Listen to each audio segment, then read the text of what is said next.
मरहबा collection mall, readymade कपड़ों का भरपूर खजाना। Jeans pant, T shirt, cargo pant, night pant, बच्चे और बच्चियों के लिए अच्छे खूबसूरत और उम्दा ड्रेस। पता याद रखें, जमुर हाई स्कूल मेन रोड, जैतून हजीन मस्जिद के पास, मालदा चौक।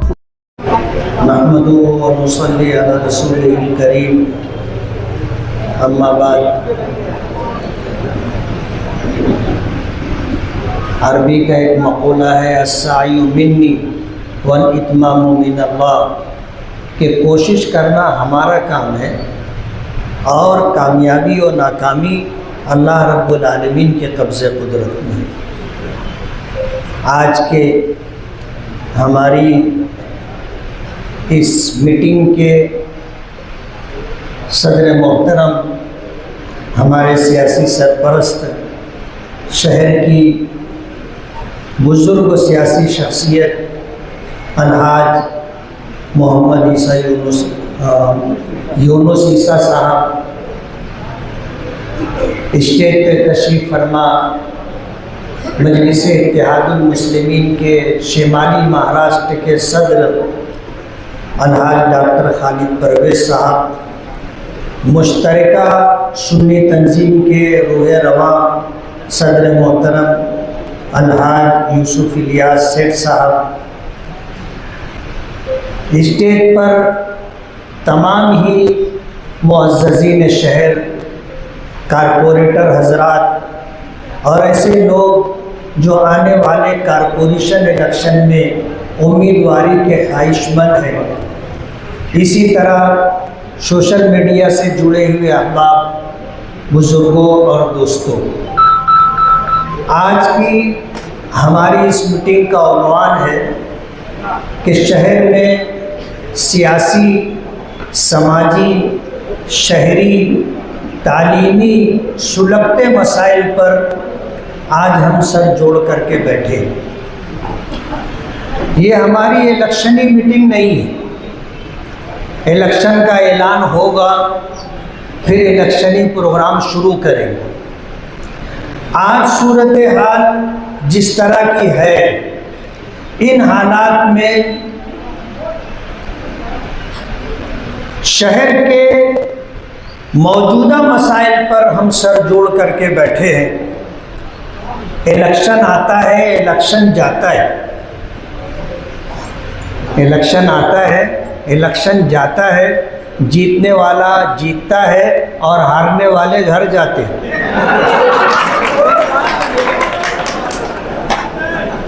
नींद आए ना आए ये उनका मसला है। बार बार हॉस्पिटल जाना पड़े ये उनका मसला है। क्लिनिक में पर्दे के पीछे बैठकर सलाइन लगवाना और बैठ करके सलाइन की नली पकड़े रहना ये उनका मसला है। जीत हार होती है। 2014 का इलेक्शन हम भी आ रहे थे। हमने किसको तकलीफ दी थी?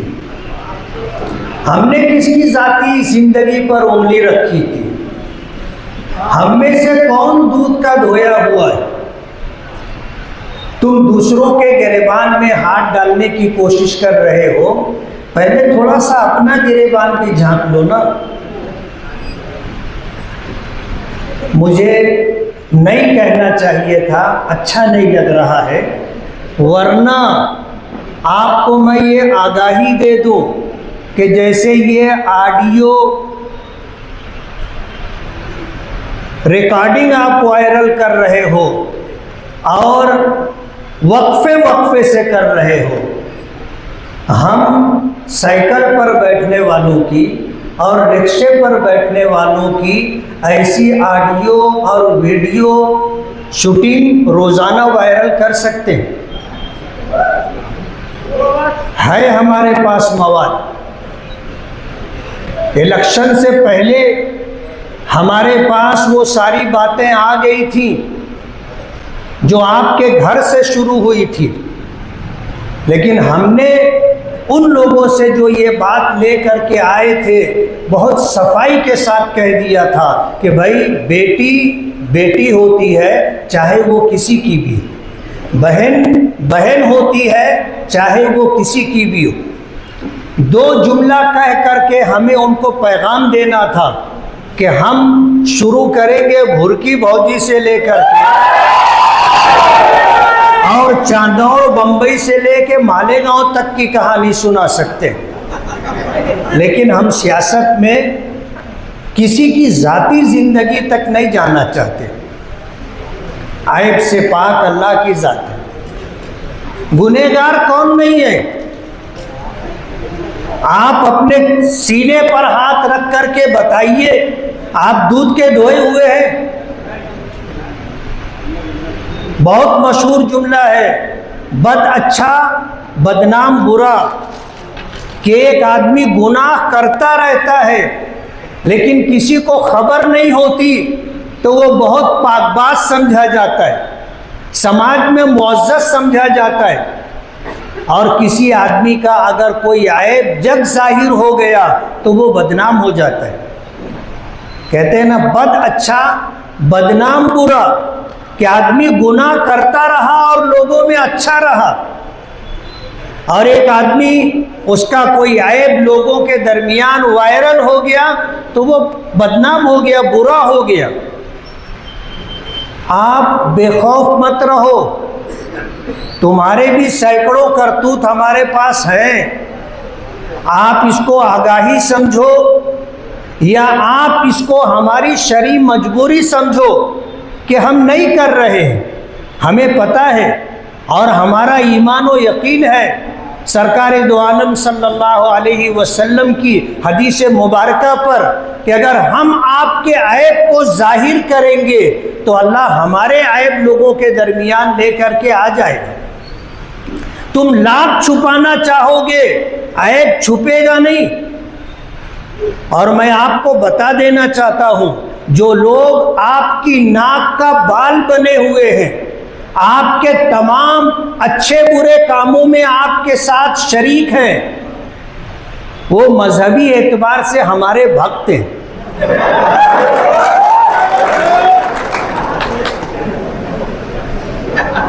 हमें सब बात बता देते हैं वो। अभी कलीम दिलावर साहब एक बात कहने लगे कि इलेक्शन हो गया था और पूरे शहर में जीत का जश्न मनाया जा रहा था, जुलूस निकाले जा रहे थे, हजारों लोग साथ साथ में बगैर परमिशन और एनओसी के घूम रहे थे।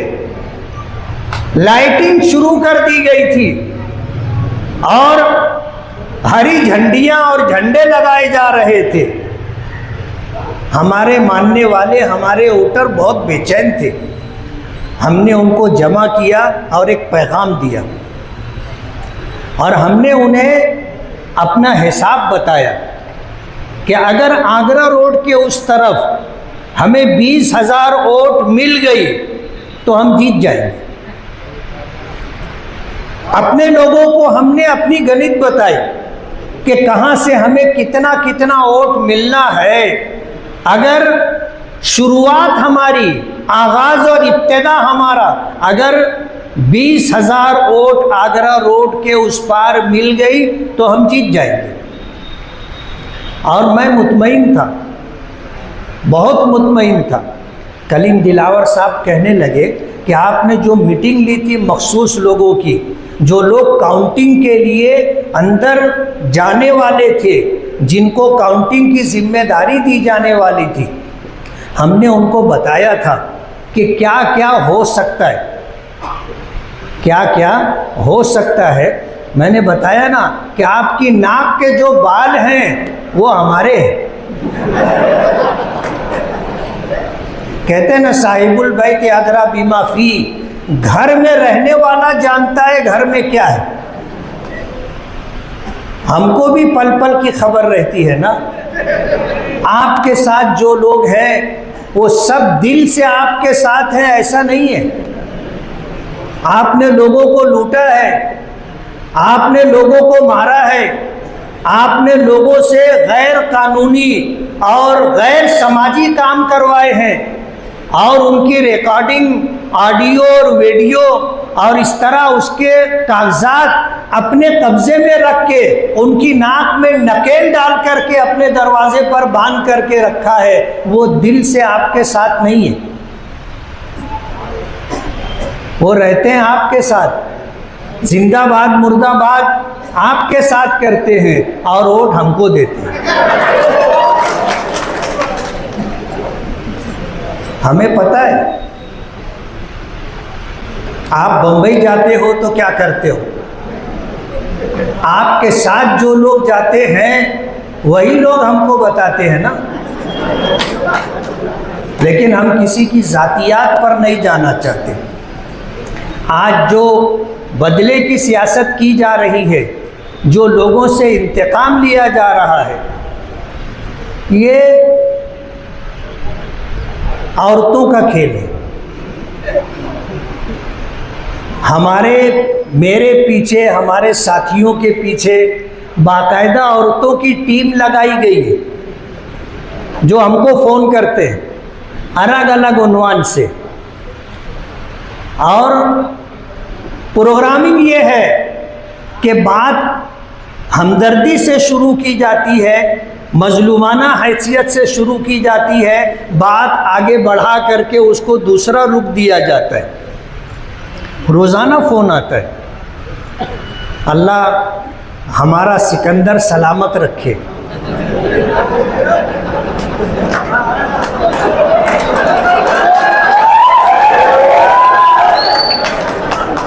मैं कुछ और कहना चाहता हूँ, आप कुछ और समझ रहे हैं। अल्लाह हमारी इज्जत सलामत रखे, अल्लाह हमारी कामयाबी सलामत रखे। लेकिन आपने जो समझा है, मैं कह दूं कि मेरे पास जब इस तरह का कोई फ़ोन आता है तो मैं उसको कहता हूँ, बेटा ये एक नंबर लिख और ये मेरे पीए सिकंदर का नंबर है, उससे बात कर ले। और सिकंदर को मैंने कह दिया कि मेरे पास इस तरह का फ़ोन आएगा, मैं तेरा नंबर दे दूंगा, तू मत फंस जाना, तू मत फंस जाना। और वो अच्छी तरह हैंडल कर लेता है। और जब उनको नाकामी मिलती है तो सिकंदर के बारे में ऐसा कहते हैं, ये सब सल्टाने वाला काम करता है। हम ये छोकड़ी छाप खेल नहीं खेलते। लड़ो ना मर्दानगी से। तुमने कौन सी कसर बाकी रखी थी और इलेक्शन में कौन सा हरबा आपने इस्तेमाल नहीं किया था? साम दाम दंड भेद सब इस्तेमाल कर लिया था ना। और इसकी वजह से तुम्हें असबाब के दर्जे में अपनी जीत का 100% यकीन था, लेकिन तुम खुदा को भूल करके चल रहे थे, खुदा को भूल करके चल रहे थे। मैं बिल्कुल मुतमईन था कि मैं जीत जाऊंगा। ये हमारे साथी लोग बैठे हैं। जाहिर बात है, एक खुदाई निज़ाम है जो इस दुनिया में चलता है। ये दुनिया अल्लाह चलाता है, उसके गैबी निज़ाम से ये दुनिया चलती है। बाकी ये जो कुछ दिख करके आता है, ये तो एक नुमाइशी चीज़ है। करने वाली ज़ात अल्लाह की है, उसी के करने से होता है। तुमने क्या कसर छोड़ी थी? कोई कसर बाकी नहीं रखी थी। काउंटिंग हो रही थी तो बंबई से, दिल्ली से फ़ोन आ रहे थे ना। 2 बजे, पौने 2 बजे काउंटिंग मुकम्मल हो गई थी। रात के 8:30 9 बजे तक वही झिक झिक झिक झिक झिक झिक चालू थी। हम तो एक मर्तबा भी ऑब्जर्वर से बात करने नहीं गए। वहाँ पहुँचे, कुर्सी लगाकर एक किनारे बैठ गए। दोपहर का वक्त था, खाना नहीं खाए थे, खाना मंगवाए, वहीं खाना खाए। रात हो गई, फिर भूख लगी, खाना मंगवाए, वहीं खाना खाए। हम नहीं गए ऑब्जर्वर के पास। आखिरी दर्जे में जब कभी कोई बात रही तो मैंने डॉक्टर खालिद परवेज से कहा कि डॉक्टर साहब आप देखो। कहा, ये लोग गए, अपने तौर पे बात किए। और अभी जैसे डॉक्टर खालिद परवेज साहब ने बताया कि हमारी पार्टी के कौमी सदर बैरिस्टर असदुद्दीन ओवैसी साहब, मजलिसे इत्तेहादुल मुस्लिमीन के तमाम जिम्मेदारान, महाराष्ट्र के कहो और मुल्क के कहो, उनका फ़ोन था कि आप रिकाउंटिंग की इजाज़त मत देना, एनओसी मत देना। डॉक्टर साहब ने इसका तस्करा किया। अंदेशा था कि नतीजे बदल सकते, लेकिन जिसे अल्लाह रखे उसे कौन चखे। मैं जब ऑब्जर्वर के पास गया तो बड़ी अजीब व गरीब बात उसने कही। थोड़ा सा झुक करके उसने कहा कि मैं लोकतंत्र की हत्या नहीं होने दूंगा। और डॉक्टर साहब ने दूसरा जुमला बताया कि इंसाफ अगर हो रहा है तो इंसाफ दिखना भी चाहिए। उसने कुछ काम करवाया और वो काम हमने कर लिया। उसके बाद उसने मुझसे इजाज़त चाहिए और ये कहा कि मैं आपको शब्द देता हूँ कि ना मशीन बदलेगी और ना काउंटिंग में वोटों की गिनती में कोई फ़र्क आएगा, आप एनओसी दो। तमाम लोगों की मुखालफत के बाद भी मैंने एनओसी दे दी। और क्या हुआ आपने देखा। कहते हैं ना कि किस्मत की खूबी देखिए, टूटी कहाँ कमन, दो चार हाथ जब के लबे बाम रह गए। चढ़ते चढ़ते चढ़ते चढ़ते जब छत के करीब पहुँचे, हाथ बढ़ाए, रस्सी टूट गई और 162 फीट नीचे गिरे।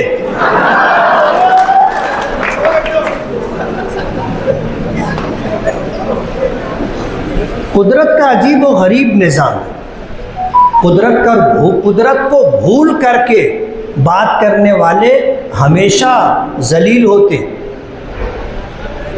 आज जिस तरह सोशल मीडिया पर हमारे बारे में लिखा जा रहा है, जाहिर बात है मुझसे कुछ लोग कहने लगे कि आपको इतना सब कुछ लिखा जा रहा है, आपको तकलीफ़ नहीं होती। मैंने कहा होती है ना।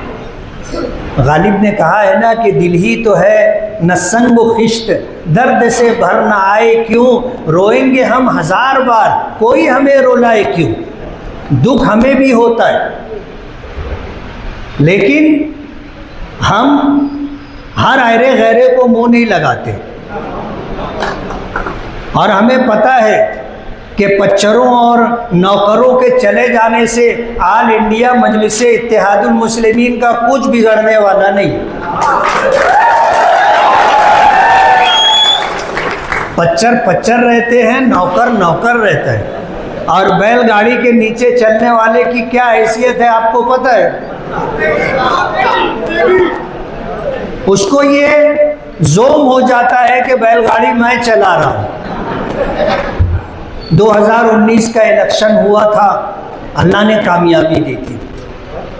बहुत सारे लोग थे जिनका दावा था कि हमारी वजह से मुफ्ती साहब जीते। 40,000 वोट हमारी थी, 30,000 वोट हमारी थी, 10,000 वोट हमारी थी। ऐसे बोलने वालों की जब सब वोट हमने इकट्ठा की तो मालूम पड़ा कि यार अपनी तो एक वोट भी नहीं है, अपनी तो एक वोट भी नहीं है। फिर उन्होंने ये तय किया कि अब ये 2024 का इलेक्शन हम इनको हराएंगे।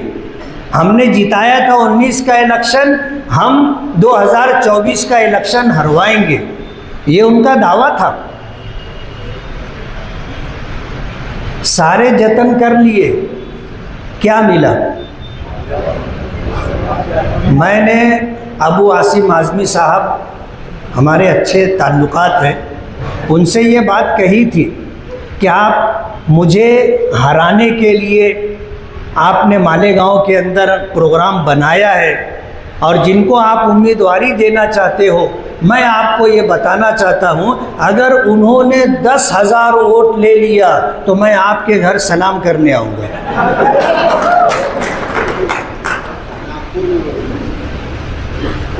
मैंने नागपुर असेंबली इजलास में इलेक्शन से पहले जो था सर्दी का इजलास, उस वक्त उनसे कहा था, उनको भी कुछ धक्का लगा था मेरी बात से।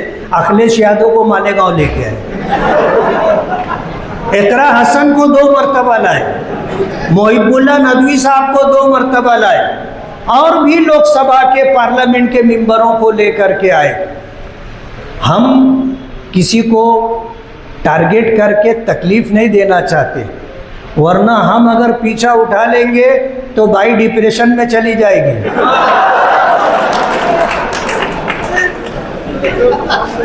समझ रहे हो आप?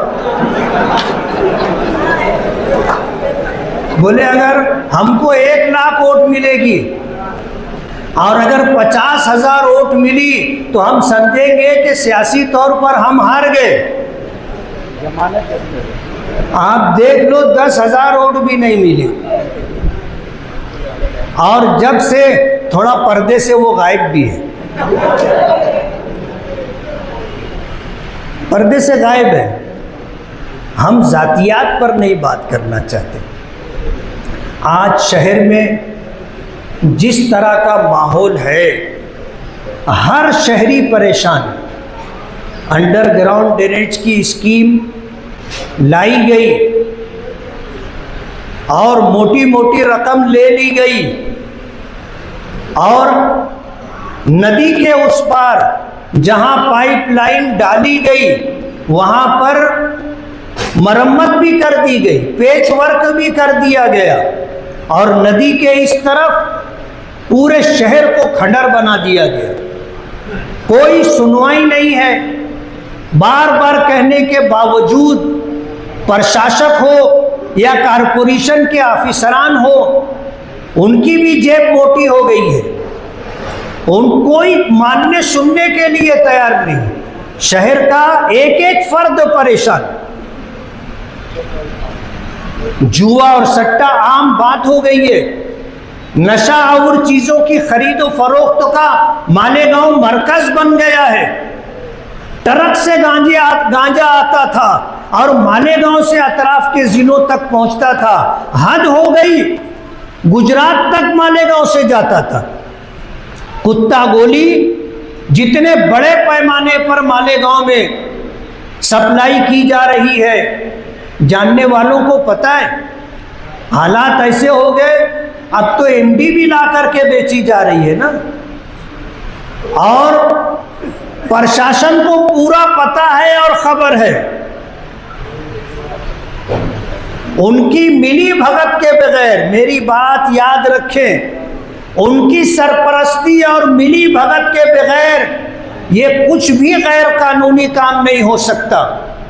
बड़े ऑफिसरान, शायद उनको मेरी बात बुरी लगे, उनका हाथ इसमें ना हो, लेकिन मैं उनको कहना चाहता हूं कि आपके हाथ के नीचे जो लोग हैं वो काली भेड़ हैं।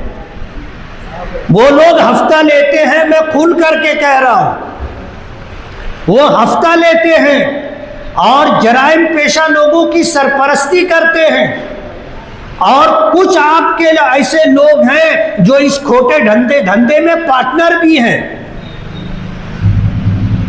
मैं समझ रहा हूं मेरी बात कहां तक जाएगी, और मैं चाहता हूं कि मेरी आवाज सरकार तक पहुंचे, वजीर आला तक पहुंचे।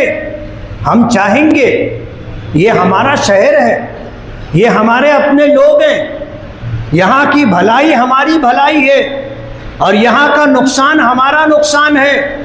ऑफिसरान आएंगे, अपना टाइम पीरियड पूरा करेंगे, चले जाएंगे।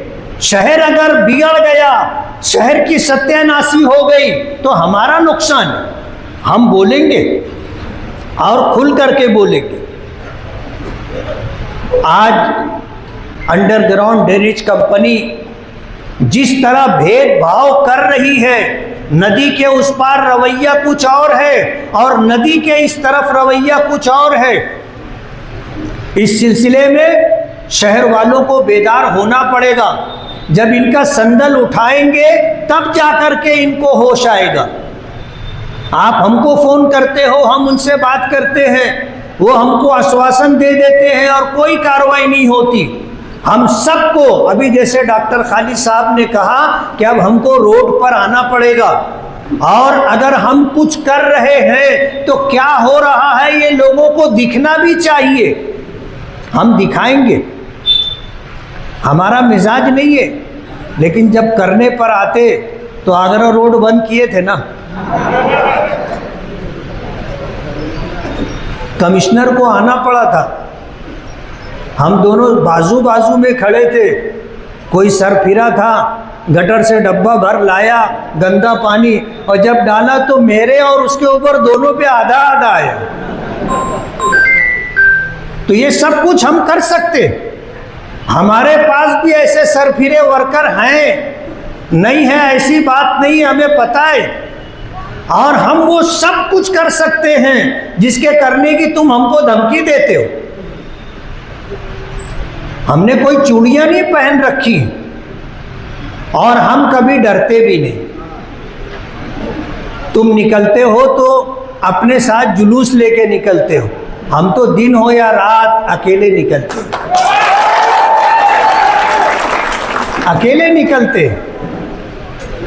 प्रशासन परेशान है, डिपार्टमेंट परेशान है, मना करता है, तुम कहीं भी उठे पुठे गाड़ी लेकर के निकल जाते।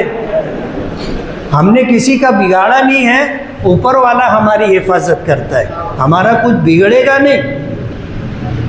अभी हम लोग आ रहे थे तो एक बहुत बड़ा मजमा साथ में आ रहा था, एक छोटा बच्चा, मेरे ख्याल से शायद 5 या 6 साल का होगा, वो आके बोलने लगा, बोले मुफ्ती साहब बारात ले जा रहे हो का?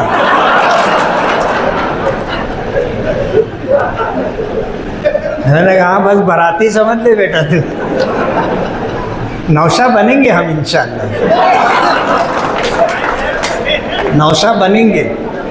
मासूम बच्चों की ज़ुबान से जो बात निकल जाती उसका कुछ न कुछ असर होता है।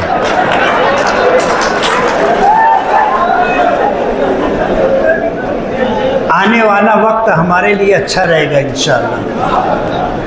मुल्क के प्राइम मिनिस्टर ने पूरे मुल्क के लोगों को कहा था अच्छे दिन आएंगे, लेकिन हमारा मानना है वो हमारे लिए बोला गया जुमला है, अच्छे दिन आएंगे इंशाअल्लाह।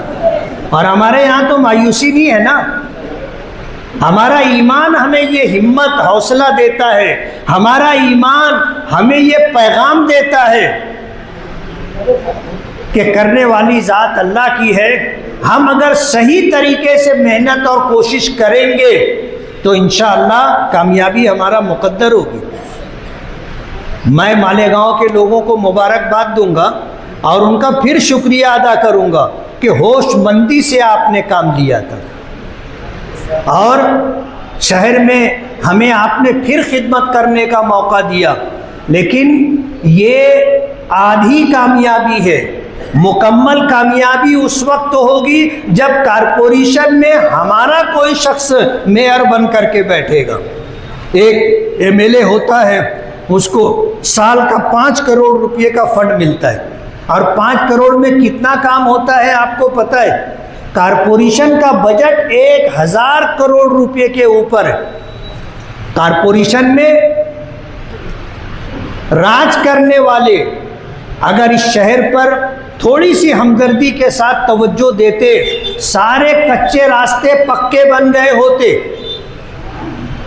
250 करोड़ 300 करोड़ रुपया शहर की तामीर और तरक्की में इस्तेमाल होता है, कहीं दिखा आपको? लेकिन खर्चा हुआ, किसी की तिजोरी भर गई, शहर को कुछ नहीं मिला। आप हमारा पिछला साल कोविड के 2-2.5 साल निकाल दो, पूरे शहर में तामीर के नाम पर हमने आरसीसी रोड की बुनियाद डाली। आज पूरे शहर में आप देख लो पक्की रोड है।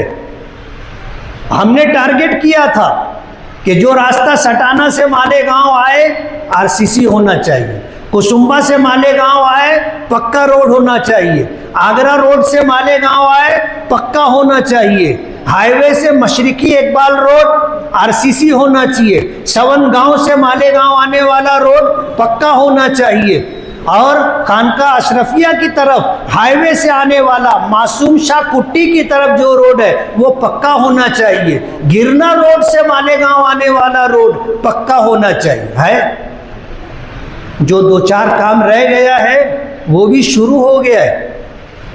मशरिकी इकबाल रोड का काम भी पूरा हो रहा है और मासूम शाह कुट्टी से लेकर के हाईवे तक जाने वाला रोड भी काम चालू हो गया है। उसके अलावा 50 रोड शहर में बन गए। कितने महल्लों में हमने रोड रास्ते गटर के काम किए, पूरा पूरा मोहल्ला हमने बना दिया। कुछ लोग कहने लगे कि आप हमारा मोहल्ला गोद ले लो। मैंने ले लेंगे ना, थोड़ा ये गोद मजबूत होने दो, गोद ले लेंगे, पूरा मोहल्ला मोहल्ला संवार करके देंगे। कारपोरेशन में आप हमें पहुंचाइए 250 करोड़ रुपया जो सालाना शहर की तामीर और तरक्की के लिए इस्तेमाल होता है, ईमानदारी से अगर वो इस्तेमाल हो गया शहर की दलिद्दरी दूर हो जाएगी। और ये मैं कोई हवाई बात नहीं कर रहा हूँ। आप कारपोरेशन का बजट देखिए, तनख्वाह में कितना पैसा जाता है, ज़रूरियात पर कितना पैसा जाता है, और शहर की तामीर और तरक्की, रोड गटर और इसी तरह लाइट, हेल्थ, तालीम, इस पे कितना पैसा जाता है। आप देखिए बजट तो आपको मालूम पड़ेगा। मेरी बात कोई हवाई बात नहीं है। मैं जो कुछ कह रहा हूँ बहुत सोच समझ करके कह रहा हूँ और आप तक ये बात मैं पहुँचाना चाहता हूँ। अगर 30 साल आपने कारपोरेशन में राज किया और फिर भी शहर जहाँ था वहीं रहा और मज़ीद 2 मुसीबत आप लेकर के आ गए, एक अंडरग्राउंड ड्रेनेज के नाम से और एक प्राइवेट बिजली कंपनी के नाम से। ये हमारे यूसुफ सेठ बैठे हुए, मैं इनको बोल रहा था प्राइवेट बिजली मत आने दो, मान नहीं रहे थे। बुनकर जितने हैं ये सब मिल कर के मुझको समझाते थे, मुफ्ती साहब ट्रांसफार्मर उड़ेगा 12 घंटे में लग जाएगा, ऐसा होगा ऐसा हो जाएगा, वैसा होगा ऐसा हो जाएगा। मैंने कहा देखो प्राइवेट बिजली कंपनी को आप मत दो, मगर नहीं माने। शेख आसिफ लाया था, मैं कह रहा था आप मुखालफत करो, बुनकर लोग मुखालफत करो, मैं ये बोल रहा था। मैं उस वक्त एमएलए नहीं था, लेकिन मैं इनको जता जता करके बोल रहा था कि प्राइवेट बिजली कंपनी अजाब है, अजाब। आज देख लो, जो पेनल्टी के नाम पर, एमडी शूटअप के नाम पर और एवरेज बिल के नाम पर अलग अलग तरीके से जो बिल बना करके दिया जाता है, बुनकर का तो फ्यूज ही उड़ जाता ना। कोई दिन ऐसा नहीं होता कि इस तरह प्राइवेट बिजली कंपनी के हाथों लुटने वाले लोग हमारे पास कंप्लेन लेकर के ना आते हो। बिल बना के दे दिया, आपको भरना पड़ेगा। आज आप थोड़ा सा मुखालफत किए, आप गए, उनके गुर्गे आपके कारखाने के आसपास घूमते रहते हैं, फौरन खबर दे देते कि सेठ नहीं है। वो लोग धड़ से गाड़ी लेकर के आते और मीटर कट करके सर्विस लपेट करके लेकर के चले जाते। ये हमारे सोशल मीडिया के शहजाद भी बैठे हुए और ये मुजाहिद भी, ये उसी कंपनी में काम किए हुए हैं। और जो बात मैं बोल रहा हूँ गलत नहीं बोल रहा हूँ। मार्च के नाम पर कारखानेदारों के साथ जो सुलूक किया वो किया, अभी फिर वही सिलसिला जारी है ना। एक एक दिन में 10-10, 20-20 लोगों के मीटर काट जमा करके लेके जा रहे। कितने लोगों के कारखाने 5-5 साल से बंद हैं, 4-4 साल से बंद हैं। उनके पास बिल भरने के लिए पैसा नहीं है और जब तक पूरा बिल भरेंगे नहीं वहाँ तक कारखाना चालू नहीं होगा। परसों एक आदमी मेरे पास आया और इस सिलसिले में बात किया, तो मैंने कहा कि यार बिल भर दे, अब क्या कर सकते हैं। बोले भरना पड़ेगा ना, 5 साल से कारखाना बंद है। एक आदमी के पास शेड भी है, लूम भी है, सब कुछ है, लेकिन बिजली नहीं है। 5 साल से कारखाना खड़ा है। आप सोचो उस शेड की हालत मजदूर से भी बदतर है।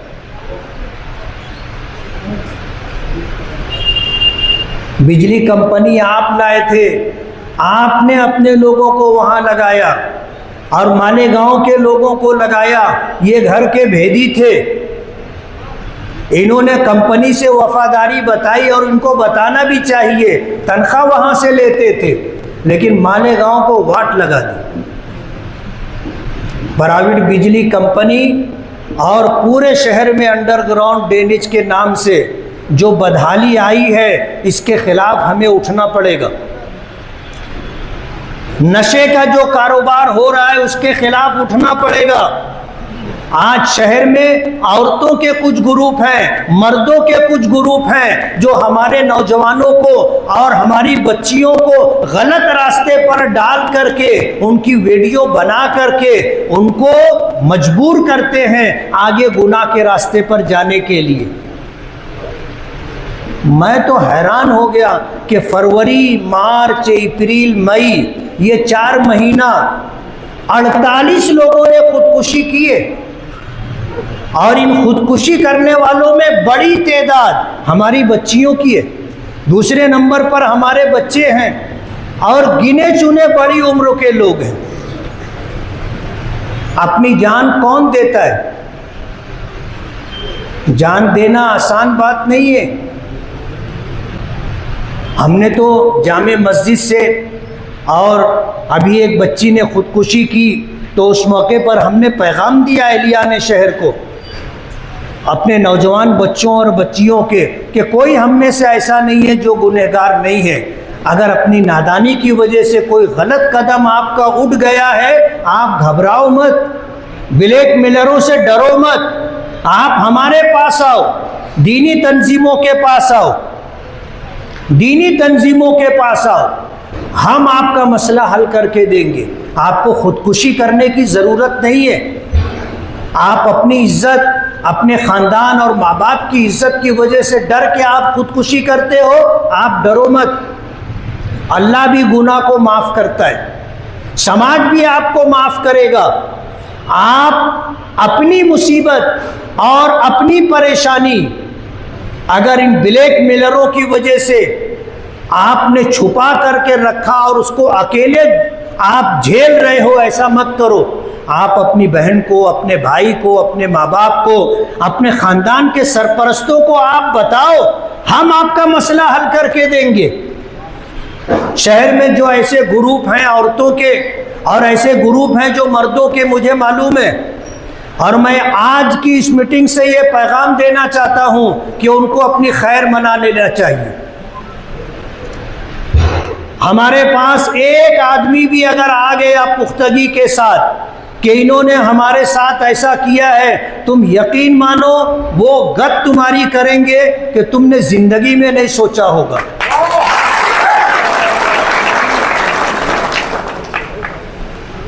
प्रशासन से भी मैं कहना चाहता हूँ कि कोई भी आए और झूठी कंप्लेन दे, आप फट से लिख लेते हैं, हमें पता है आपने क्यों लिखा है।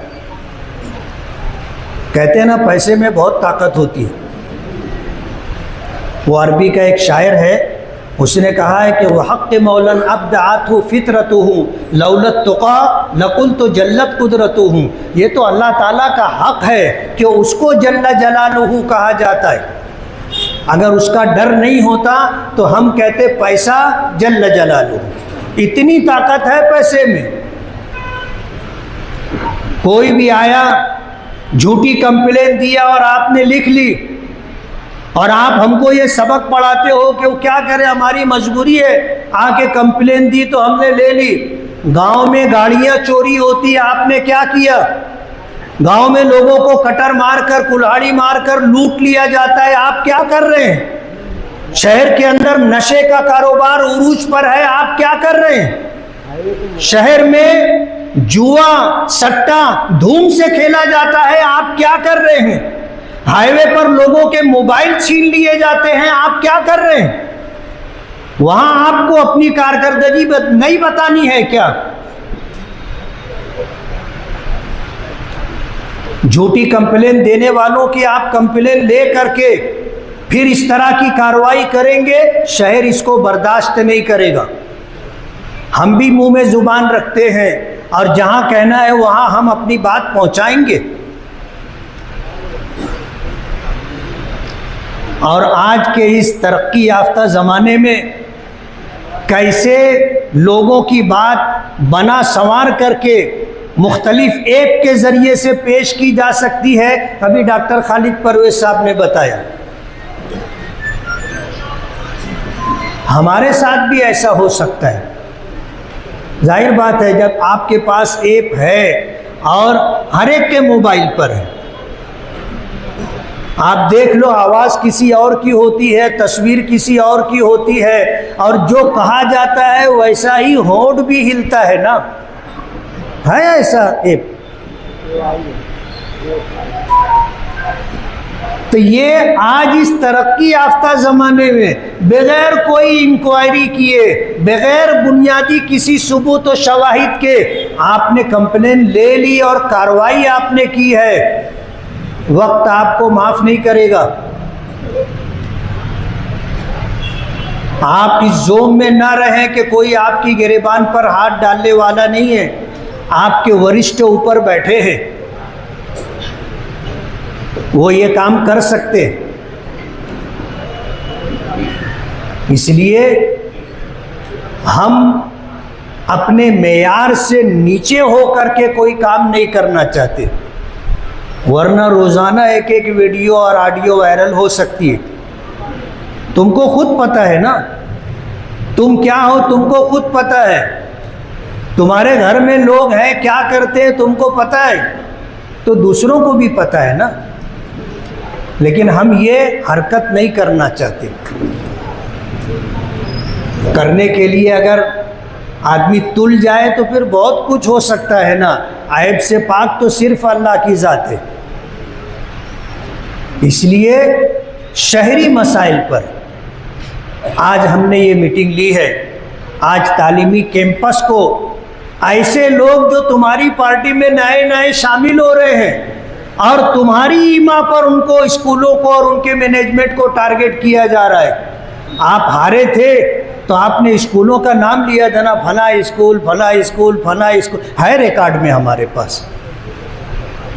आपने वहाँ के टीचरों को टारगेट किया था और आज पूरे शहर के लोगों को आप डरा रहे हो, बुज़दिल बनाने की कोशिश कर रहे हो, खौफजदा करने की कोशिश कर रहे हो कि मालेगांव के लोगों ने लोकसभा इलेक्शन में बीजेपी के उम्मीदवार को शिकस्त दी और कांग्रेस पार्टी, सेकुलर पार्टी के उम्मीदवार को फतेह याब किया, इसलिए तुम पर ये हालात है।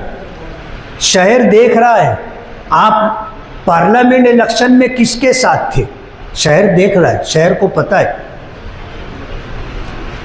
आप क्या कह रहे थे, क्या कर रहे थे, शहर को पता है। और कहते हैं ना, बिल्ली ज़्यादा देर तक थैली के अंदर नहीं रहती, जब तक बांधा हुआ है मुंह जभी तक रहती है। थैले का मुंह खुला कि बिल्ली थैले के बाहर। इलेक्शन का रिजल्ट आया, कह दिए 5 साल में 1 लेटर नहीं दूंगा शोभत आई बच्चाओं को। बराबर है, बराबर है। 5 साल में एक लेटर नहीं लूंगा किसी काम के लिए उनसे। और साइकिल वालों की ऑफिस पर जब शोभत आई बच्चाओं गई तो उन लोगों ने दरवाज़ा बंद कर लिया, अंदर नहीं आने दिया। बिल्ली थैले के बाहर आ गई। तुमको बहुत ज़्यादा सदमा हो गया कि हम जिनके साथ थे वो तो हार गए और जिनके साथ हम नहीं थे वो जीत गए। दर्द इनको था और दर्द का इजहार उन्होंने कर दिया। और पार्लियामेंट इलेक्शन में कहाँ कहाँ से मदद आई, कैसी कैसी मदद आई, मालूम है ना लोगों को, सब मालूम है। कोई बात छुपती नहीं है सियासत में। सियासत में आज आपका हमारा इख्तिलाफ है तो आपकी बात, आपके बड़ों की बात शायद आज मालूम ना पड़े, लेकिन कल जब हम आपसे हाथ मिला लेंगे तो सब आप ही बता दोगे ना हमको, सब आप बता दोगे। इसीलिए बहुत चलता जुमला है कि सियासत में ना कोई किसी का हमेशा दोस्त रहता है और ना किसी का हमेशा दुश्मन रहता है। कोई बात सियासत में छुट्टी नहीं है। बीजेपी के उम्मीदवार से आपने किस होटल में, कहाँ, किस वक्त बैठ करके बातचीत की थी, मालेगांव के लोगों ने देख लिया ना। देख लिया मालेगांव के लोगों ने। बेचारी शोभा ताई बच्चाओं की ऐसी बेइज्जती ये लोग कर रहे थे, ऐसी खराब खराब बात बोल रहे थे। हमें भी मालूम है, आपको भी पता होगा, लेकिन कहते ना कि कोशिश करना अपना काम है और कामयाबी। कोई समझ सकता था कि शोभा ताई बच्चाओं जीतेगी, और कोई समझ सकता था कि हम जैसा बेमाया आदमी असेंबली इलेक्शन जीतेगा। हमारे जितने करीबी लोग थे जिनको कुछ सियासत समझती थी, सभी परेशान थे। उनका चेहरा मैं पढ़ता था ना, नाउम्मीद हो रहे थे। और फिर ऐसा हुआ कि मैं बीमार भी हो गया, 8 दिन फील्ड से गायब। हमें पता है हमारे कितने करीबी लोग हैं जिनके घर रात के अंधेरे में 5-5 लाख रुपया पहुंचाया गया, पता है हमको। और क्यों पता है? देने वालों ने बताया ना हमको, देने वालों ने बताया कि कहाँ कहाँ पैसा हमने पहुंचाया है। कोई बात छुपती नहीं है, सब बात का पता लोगों को हो जाता है। और मालेगांव शहर सियासी एतबार से बेदार शहर है, समझता है, बेवकूफ़ नहीं है। आप बेवकूफ़ बनाने की कोशिश करते हैं और आप ऐसा समझते हैं कि लोगों को समझता नहीं है, तो आपको समझ लेना चाहिए कि लोग बेवकूफ़ नहीं है, समझ रहे हैं। इसलिए जो करने का काम है वो कीजिए। छचन करना, लोगों को बेवकूफ़ बनाने का काम बंद करो। अभी जैसे डॉक्टर साहब ने एक बात कही कि जब हाई कोर्ट में वकील खड़ा करना था आर्गूमेंट के लिए, तो सीनियर काउंसिल तो जाने दो, हाई कोर्ट का वकील तो जाने दो, मालेगांव में जूनियर के जूनियर को वहाँ खड़ा किए थे। क्या लोगों को दिखता नहीं है? क्या लोगों को समझता नहीं है? सब समझता है। अभी मुझे किसी ने पर्ची दी कि डॉक्टर सुभाष भामरे साहब ने जो पिटीशन डाला था, इलेक्शन पिटीशन शोभा ताई बच्चाओं के खिलाफ, वो खारिज हो गया।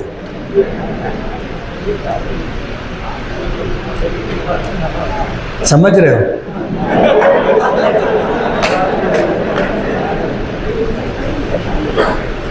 आएगी इंशाअल्लाह खबर हमारी कामयाबी की, आएगी खबर।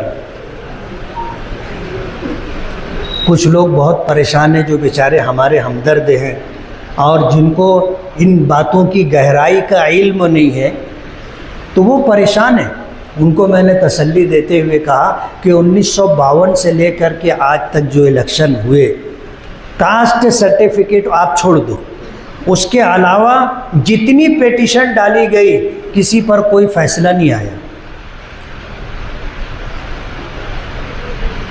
2009 का इलेक्शन हारे थे तो पिटीशन डाले थे ना, 19 का इलेक्शन हारे थे तो पिटीशन डाले थे ना, क्या हुआ? अब 24 का इलेक्शन हारे हैं फिर पिटीशन डाले हैं। मुझे अल्लाह पे भरोसा, अल्लाह का फैसला है। ऐलान ये किया था कि जीत और हार अल्लाह का फैसला है, हमें मंजूर है, तो काहे को हाई कोर्ट गए? फिर पिटीशन लेकर के फिर हाई कोर्ट क्यों गए? फैसला हमें मंजूर था 2014 में, हम तो नहीं गए थे हाई कोर्ट। हमने हार तस्लीम की थी, 5 साल फिर हमने मेहनत की, 2019 में हम जीते, फिर हमने काम किया। मालेगांव के किसी सियासी लीडर ने मालेगांव वालों को ये बात बताई कि मालेगांव में काम करने से कोई नहीं जीतता, काम की बुनियाद पर किसी को वोट नहीं मिलती। लेकिन मैं इस बात से मुत्तफिक नहीं। मालेगांव शहर में हमने काम किया, लोगों ने देखा। आज लोग कहते हैं कि पूरे शहर में जितना काम हमारे टाइम हुआ है किसी एमएलए के दौर में नहीं हुआ। और लोगों ने हमको फिर नवाजा भी ना। अगर ये हर वोटर लिस्ट में 100 नाम डबल, इधर के नाम उधर, उधर के नाम उधर। डॉक्टर खालिद परवेज ने बताया कि बीएलओ को पता ही नहीं है, उसने नाम दिया ही नहीं। रेवेन्यू डिपार्टमेंट में इलेक्शन कमीशन ऑफिस में बैठ करके नाम बढ़ा दिया गया, और वो हमको ये बोलते हैं कि नाम बढ़ाने के लिए हमें इख्तियार है, नाम कम करने का हमको इख्तियार नहीं। 35,000 वोट उन्होंने ऐसे बढ़ाई थी, और सुबह के पहले 2 घंटे में हमारे मानने वाली हमारी वोटों को उन्होंने गिरवा दिया था। तो नतीजा 162 का आया, वरना 30,162 का नतीजा था। यूसुफ सेठ थोड़ा ज़्यादा बढ़ा के बोल दिए 50,000।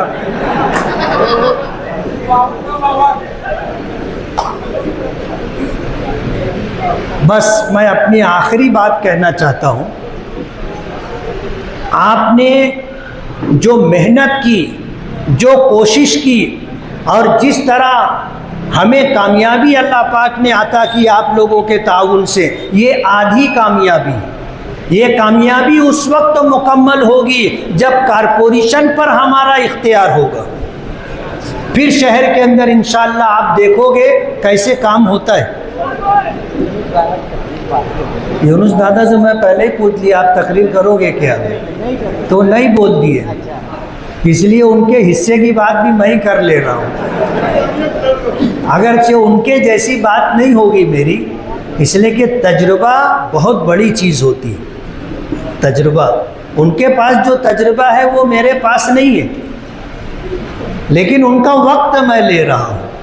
तो जो कामयाबी हमें मिली है ये आधी कामयाबी है, और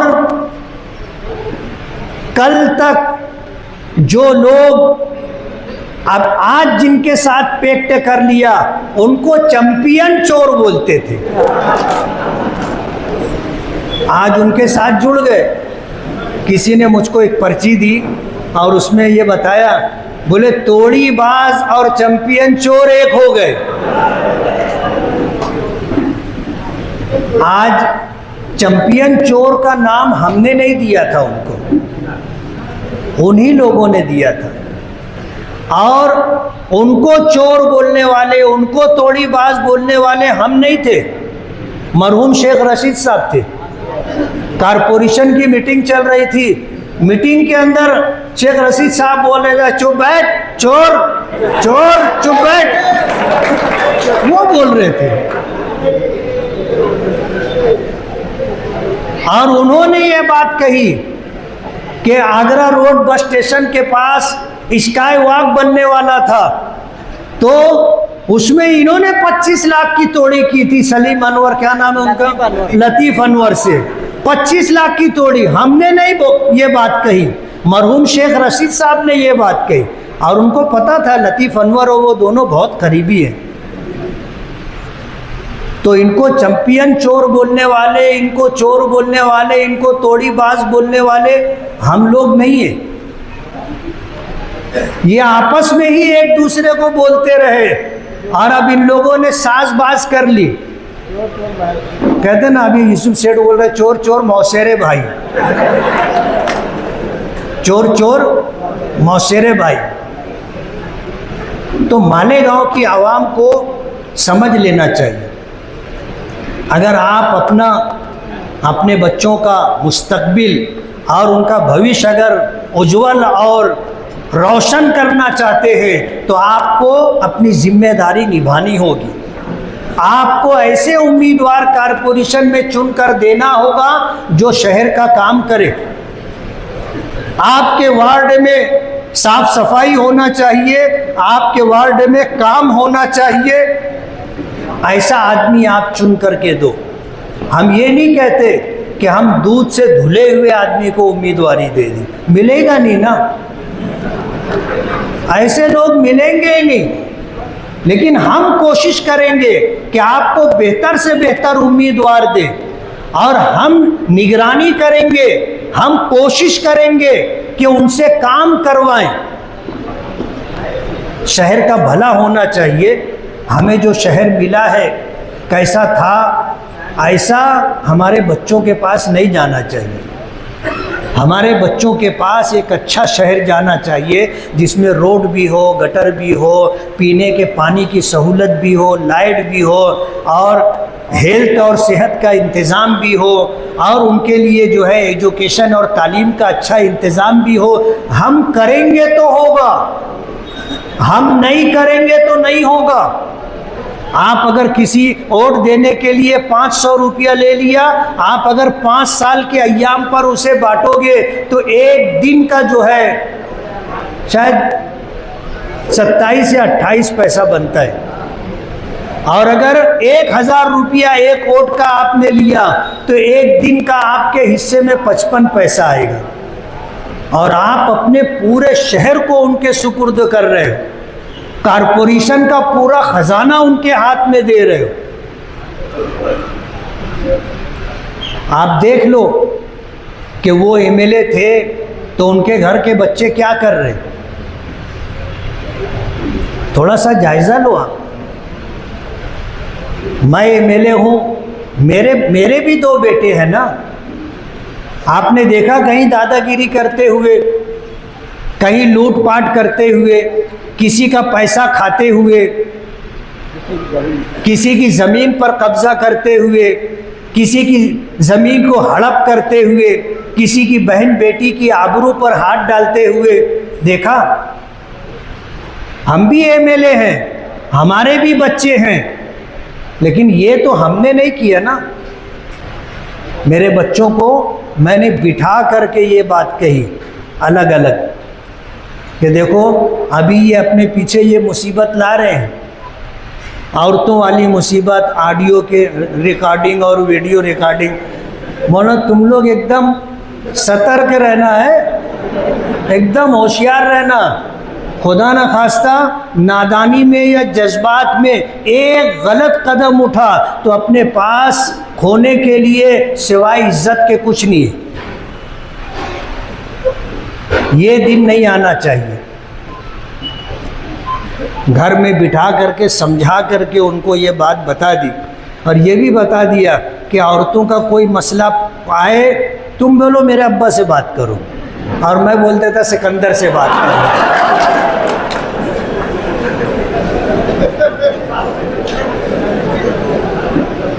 क्या है, नफ्स और शैतान हमारे साथ भी लगा हुआ है और अल्हम्दुलिल्लाह हम लोग मर्द हैं। इसलिए अगर अल्लाह की मदद शामिल हाल ना हो तो हमारे कदम भी डगमगा सकते हैं। इसलिए आज हमें आधी कामयाबी मिली है और सबब के दर्जे में ये आप लोगों की कोशिशों का नतीजा है। आधी कामयाबी लेना बाकी है। आने वाले कारपोरेशन इलेक्शन में अगर हम रहेंगे तो दोनों ताकत मिल करके मालेगांव को एक शानदार, एक बेहतरीन मुस्तकबिल देने की कोशिश करेंगे। आप सभी हजरात का बहुत बहुत शुक्रिया। आप हजरात जो है इस शॉर्ट नोटिस के ऊपर इस मीटिंग में आए, जो मीटिंग जलसे जैसी दिखाई दे रही है। मुझे एक पर्ची एक ऐलान के लिए दी गई है कि दिलावर हाल में बरोज़ इतवार नशे के ख़िलाफ़ एक मीटिंग नईम दिलावर की जानिब से रखी गई है। उस प्रोग्राम में भी आप सभी हजरात शरीक हों। आप हजरात का बहुत बहुत शुक्रिया।